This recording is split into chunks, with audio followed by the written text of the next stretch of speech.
Hi everyone, I'm getting ready to start a new project and I thought you might want to applique along with me. Guess what designs I'm going to stitch? I'm going to stitch these brand new free state applique designs that you can pick up at Embroidershoppe.com. Each week there will be new states available on the website. Go to the website and download your free states. I've always wanted to create a state quilt. So with the design of these appliques, I'm going to be able to do that. So I started thinking, okay, I need to plan out my project. So what I did when I downloaded my state designs, I always go ahead and print the PDF that comes along with those applique designs. Now let me open up my binder here. This is my little organization method for this project. I ran by the office supply store, picked up a big binder, and I also picked up a United States map. I'm going to use this map as my creative roadmap for the project that we're going to create. You'll notice how the different states are in different colors. So I'm going to kind of do that same way in my state quilt. So let me go ahead and put my map back in my binder. And once I saw the United States map, that's what got me kind of thinking about what fabrics I want to choose. I always have loved 30s reproduction fabrics. There's a wide variety of colors in 30s reproduction fabrics, but I like to gravitate to those blues and those Pepto-Bismol pinks and those yellows and those greens and the reds. So I went to the fabric store, the fun part, right? Picking out fabrics. And I picked out a variety of fabrics that I thought coordinated together. These are all the same print. And it was really easy because they had different colorways in that print. So I grabbed this pretty blue, a yellow, a green, and the pink. Now I also have some white fabric. That's going to be some foundation fabric. I'll share that process with you a little bit later on. And I also picked up this bright red. Bright red, maybe it's not so bright, kind of a brick bright red. I'm going to use the red fabric on my heart appliques. So let's look at my binder a little bit more. Okay, I need to get a bit organized. So what I did when I was at the office supply store, I went ahead and picked up some pocket dividers. So let's see what I've stored in my pocket dividers so far. So the first thing that I'll show you is in the front, I have a little Ziploc bag. And I went ahead and placed my designs on a flash drive. So every week when I go download my free design, I'm going to place them on this flash drive and slip them into my little baggie. That way I'll know where it is all the time. I also have some little scraps of my fusible in this little bag, so that'll help me keep organized also. And then also in the front pocket here, I have a little piece of paper that I wrote a couple of measurements down. So when I got started on cutting out my fabrics, I saw that cutting out my fabric, some 5x7 pieces for my applique fabrics and 2x2 pieces of fabric out of my red for my hearts, that these would be a good measurement for me to get started with. Now you're going to have a variety of sizes in this project. You'll need a 4x4, you'll need a 5x7. Texas is pretty big, so you'll probably need an 8x12 hoop. So let's go ahead and look at my binder and see what else I have. So in this sleeve, I went ahead, once again, I cut out fabrics, and on all of these, I've already fused some of my fusible onto the back. So these pieces are ready to go when I get started doing my applique. And I find that with this size, I can get a lot of my 5x7 size states, and if I have any smaller states to applique, I can use like half of this. I'll be able to get a really good amount of appliques out of these pre-cut. And again, I've already pre-fused my heat and bond light to the back. So there we're already getting a little organized because we've got a few of our fabric pieces prepped up and ready to go. Oop, I missed a couple. Let me slip those in here. And then here on my next sleeve, these are just fabrics that I've cut, but I haven't fused anything to these fabrics just yet. But they're still just waiting in my little sleeve ready for me. And I find that if I do this, sit down and do a lot of my cutting and my fusing in one step, I can get a whole lot done in about 30 minutes. All my prep work is done and I can just start doing my appliques. All right, so once I picked out my fabrics, I got a little organized. I also picked out coordinating threads. Now let me show you what I'm going to do with my PDFs. So here's the one for Alabama. So just in case you don't have every state shape memorized, this is going to help you also. So Alabama, I can look at the little picture. I can match my state to it. So there's my Alabama. I've already stitched out Arizona.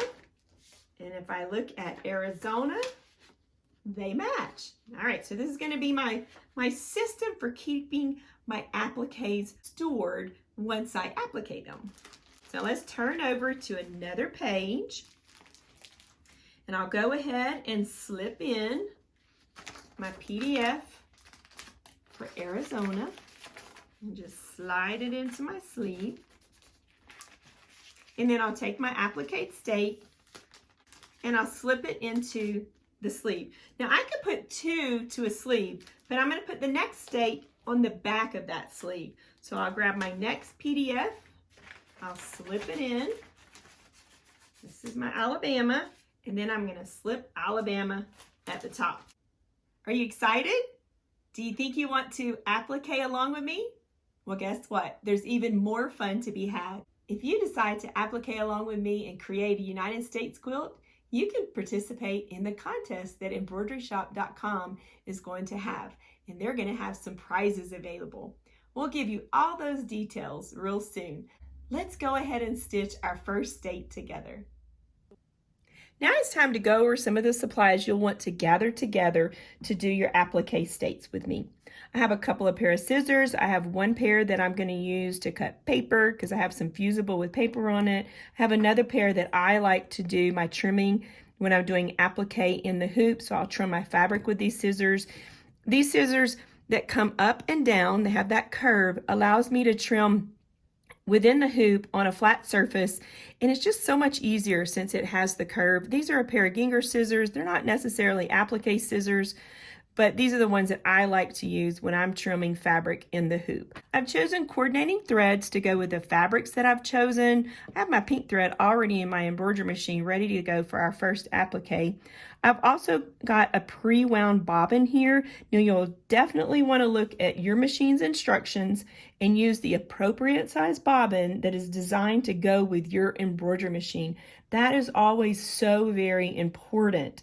You may have a bobbin that is designed to fit in your machine that is pre-wound, but you'll just have to make sure of that yourself by reading your machine instructions.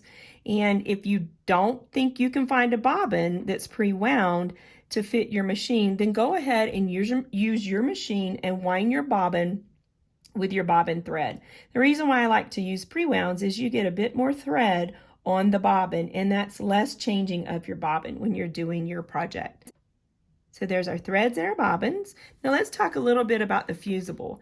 So I have some Heat and Bond Light here. I like to fuse this on the back side of my fabric pieces.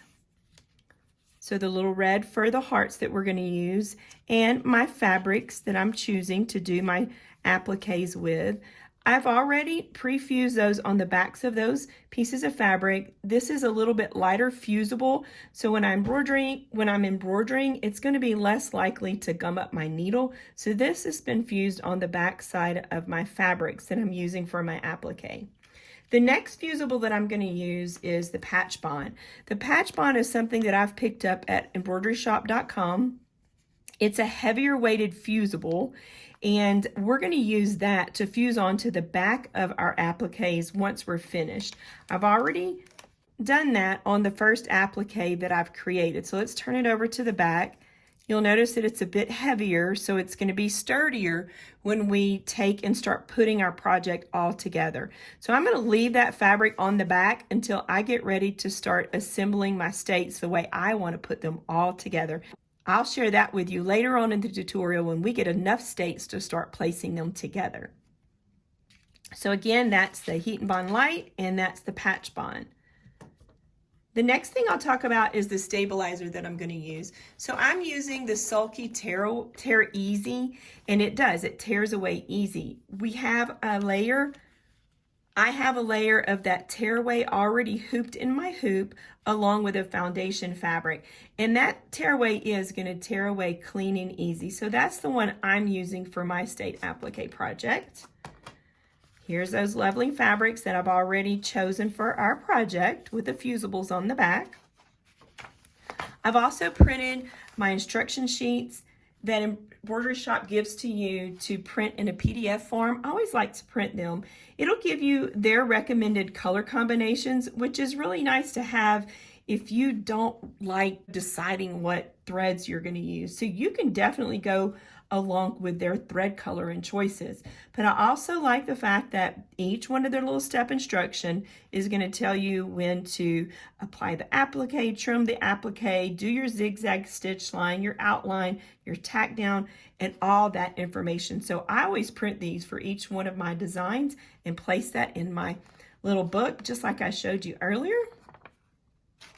And now we have my frame that I've hooped with a layer of foundation fabric on the top and that tearaway stabilizer on the bottom. And for the foundation fabric, I've just chosen 100% cotton white fabric.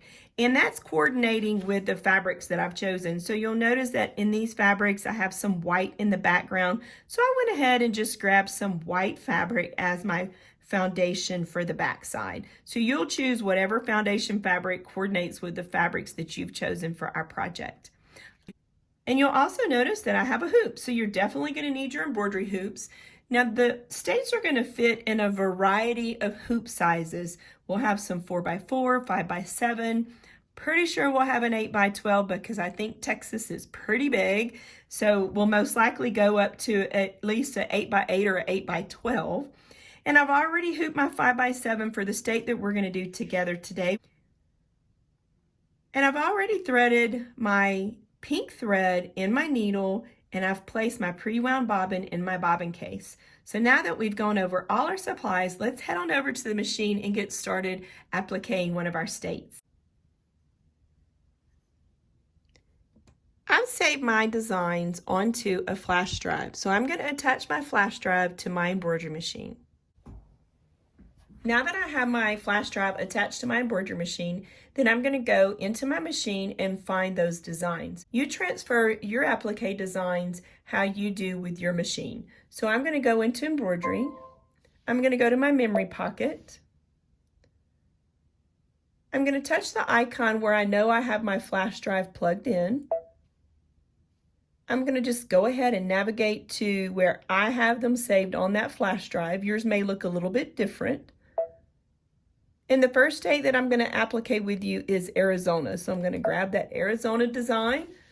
I'm going to set it. I'm going to touch embroidery. And now we're ready to head over to our frame and start doing our applique. The first thing we're going to do is stitch our placement stitch.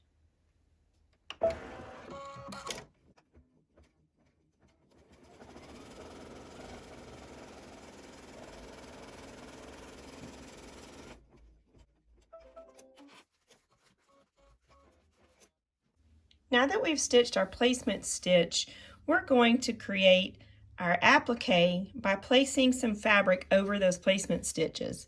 Before we can do that, we want to flip our fabric over, and I have that fusible in the back, so I have a paper backing. I'm just going to gently score with my straight pin, and we'll want to remove that paper backing, or you're going to have a crunchy applique.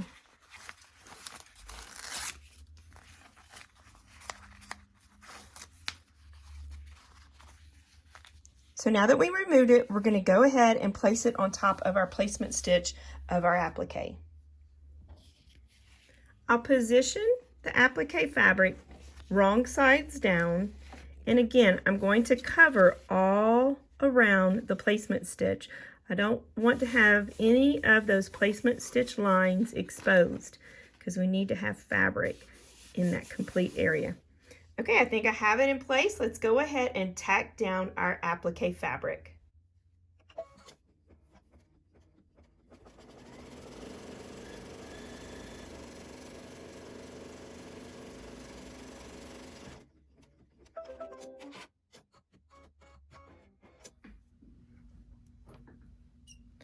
Now we're going to trim. So you'll notice that I've taken my frame off of my machine. My machine has a big bed on it, so if I wanted to set my frame on my bed and kind of did trimming, I could do that also. But I never recommend that you place your frame in your lap. If you're doing an applique in the hoop, it's really always important that you have your fabric on your frame sitting on a flat surface. That way when you're trimming, you're not distorting the fabric because you would be putting pressure onto the fabric and onto your lap. When you have it on a firm surface, a firm flat surface, and if you have to put any little pressure down, it's going to just be sitting on that foundation on your surface, and you won't have any of your fabric shifting in your hoop. So now I'm just going to go ahead and finish going around all the outer edges, just cutting away that extra fabric.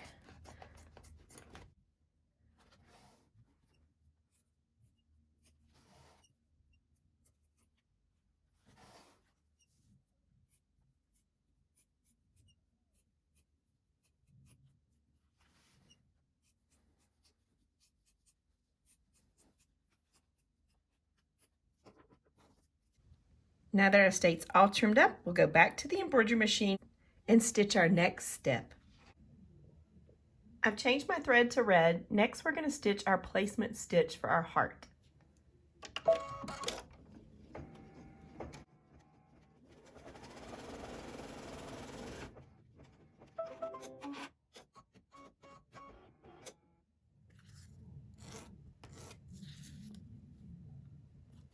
So here's my applique fabric for my heart. I've scored the back of the paper to remove it from the back of the fusible. Don't want to forget to remove that. And now we're going to place that on top of our heart. Make sure that you cover the whole area of the heart. So you want to have fabric extending on all the outer edges of the heart. And now that we've done that, we're going to tack our heart down.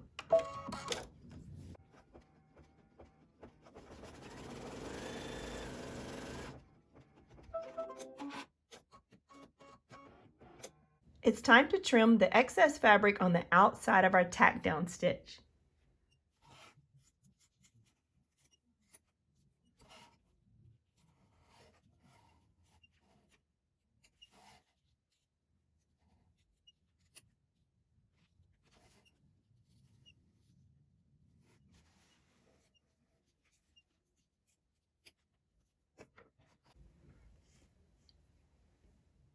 Next is going to stitch that zigzag stitch to tame those outer edges.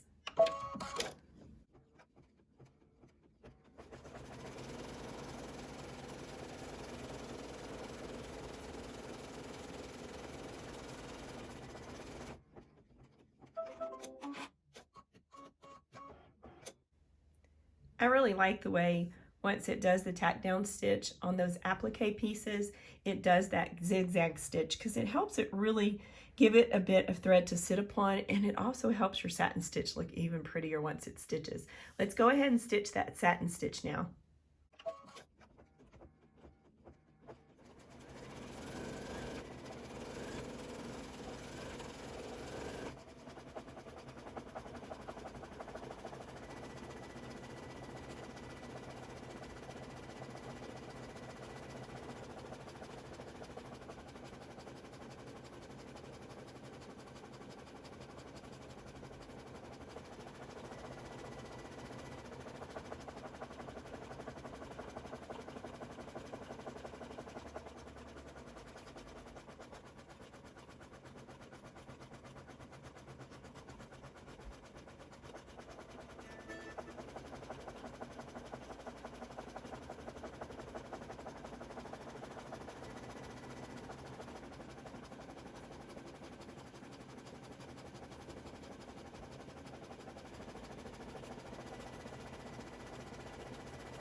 I've changed my thread and my needle back to match my applique fabric for my state. So I've switched to my pink thread now. Next, we'll stitch the satin stitch on the outer edges of the state.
I've rethreaded my machine with white. That's the color that I've decided to stitch that detailed, beautiful triple stitch, bean stitch, whatever you like to call it, in the center of that beautiful wide satin stitch. To me, it's the icing on the cake. Oh no, the icing on the state. Let's go ahead and stitch that detailed bean stitch.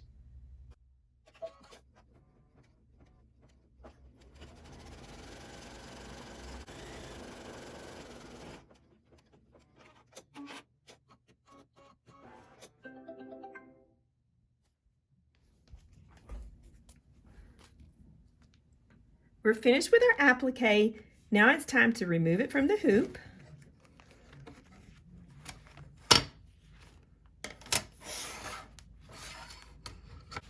Now that I have it all stitched out, I want to do some trimming, and I'm also going to attach my patch bond to the back of the project. First, what we want to do is flip it over to the back, and we have our tear away. So we want to tear away our stabilizer. Look how easily that tears away.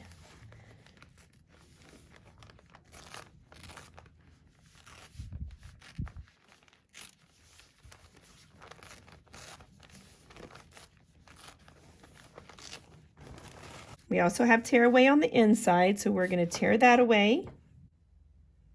I'm going to grab some of my little tools that I have that I like to use when I'm removing stabilizer. I even use these to remove vinyl when I'm working on vinyl projects. So I'm just going to score it a little bit to get that stabilizer starting to peek up. You could use a straight pin just like I did on the back of the Heat and Bond light to get it started. So whatever you want. If you get it started, then you can use your fingers. And again, we're just getting rid of all this extra stabilizer on the inside.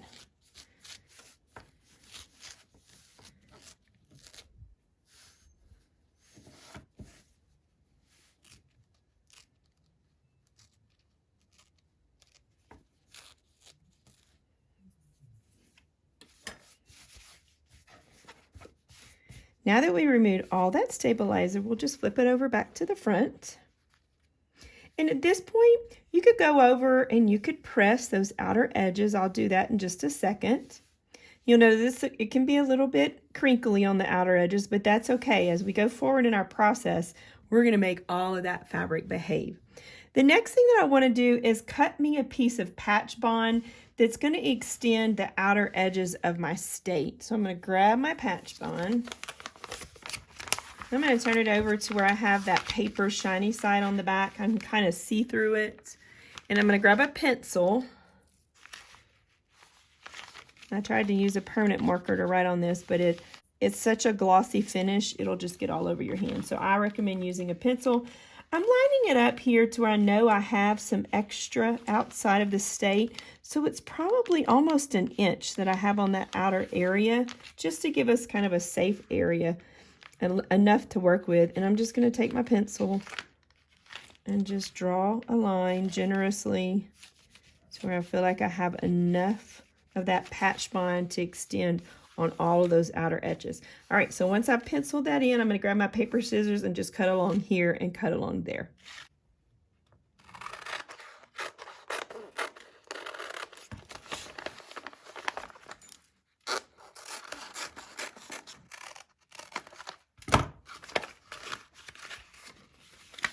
Now you'll notice that the fabric's still kind of a little poofy on that outer area here.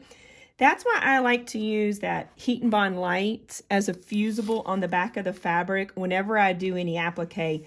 Because if you're appliquing on a t-shirt or who knows what you might be appliquing on, I like to use that fusible to fuse down the fabric once I've finished appliquing.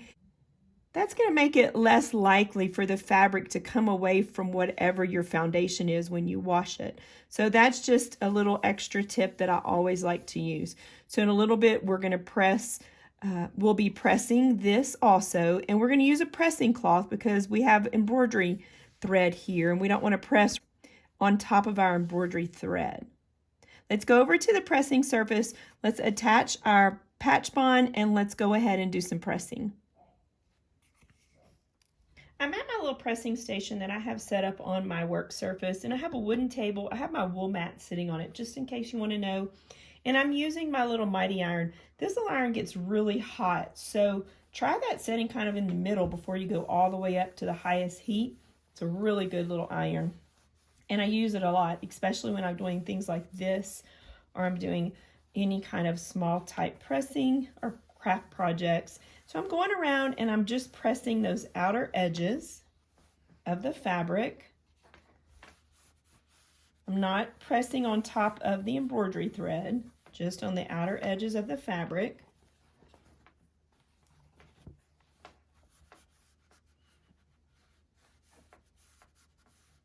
All right, so now that I have that pressed, I'm going to turn it upside down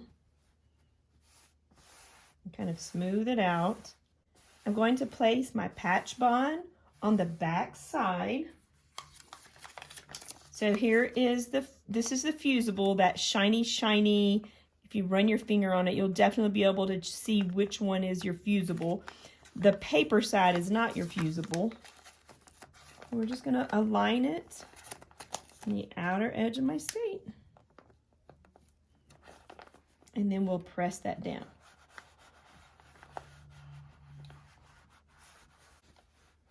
Again, it's not the highest heat. I'm kind of at a medium set of heat here.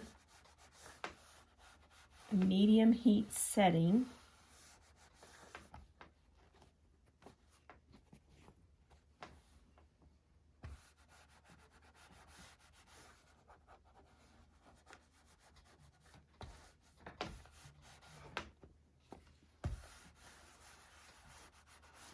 Now one thing that's going to happen, because I'm pressing this upside down and that Heat and Bond Light is also on the back of the fabric that's on the right side of the applique, I'm most likely going to get some of that Heat and Bond Light fusing down the fabric to that foundation fabric. So I'm kind of doing two things at one time. Keep your iron moving.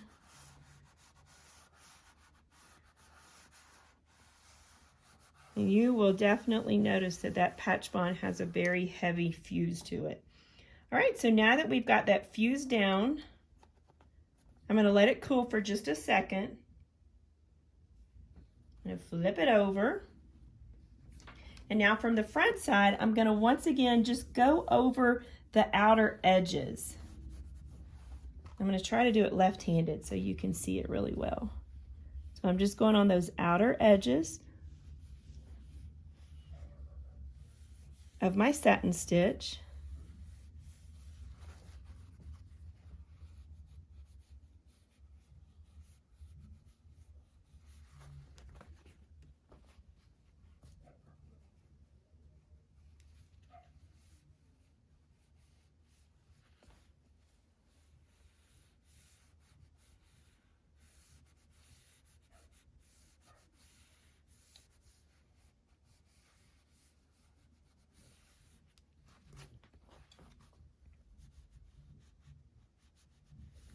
I'm trying to be careful to not allow my iron to really touch and come in contact with the embroidery thread, with that satin stitch.